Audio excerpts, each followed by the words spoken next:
محترم سامعین السلام علیکم۔ کل ہم نے سورۃ البقرہ آیت 21 اور 22 کی تفسیر پر بات کری تھی۔ آج ہم 23 اور 24 کی تلاوت کریں گے اور اس کا اردو ترجمہ کریں گے۔ چلیے ویڈیو کا آغاز کرتے ہیں تعوذ اور تسمیہ کے ساتھ۔ اعوذ باللہ من الشیطان الرجیم، میں پناہ مانگتی ہوں اللہ تعالیٰ سے شیطان مردود کی۔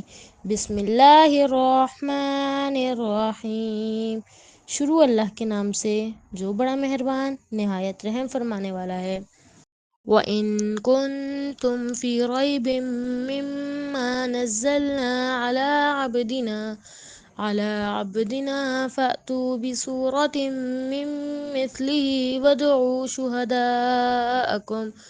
وَادْعُوا شُهَدَاءَكُم مِّن دُونِ اللَّهِ إِن كُنتُمْ صَادِقِينَ فَإِن لَّمْ تَفْعَلُوا وَلَن تَفْعَلُوا فَاتَّقُوا النَّارَ الَّتِي وَقُودُهَا النَّاسُ وَالْحِجَارَةُ أُعِدَّتْ لِلْكَافِرِينَ۔ تو چلیے اب میں آپ کو ان آیات کا اردو ترجمہ بتاتی ہوں۔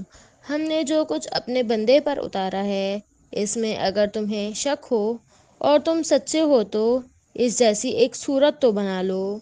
تمہیں اختیار ہے کہ اللہ تعالیٰ کے سوا اپنے مددگاروں کو بھی بلا لو۔ پس اگر تم نے نہ کیا اور تم ہرگز نہیں کر سکتے تو اسے سچا مان کر اس آگ سے بچو جس کا ایندھن انسان اور پتھر ہیں، جو کافروں کے لیے تیار کی گئی ہے۔ اگر آپ کو ہماری ویڈیوز پسند آئیں تو ہمارے چینل کو سبسکرائب کریں، ویڈیو کو لائک کریں اور اپنے دوستوں کے ساتھ شیئر کریں۔ آپ کے کمنٹس اور سوالات ہمارے لیے بہت اہم ہیں، لہٰذا براہ کرم ہمیں اپنی رائے سے آگاہ کیجیے۔ جزاک اللہ۔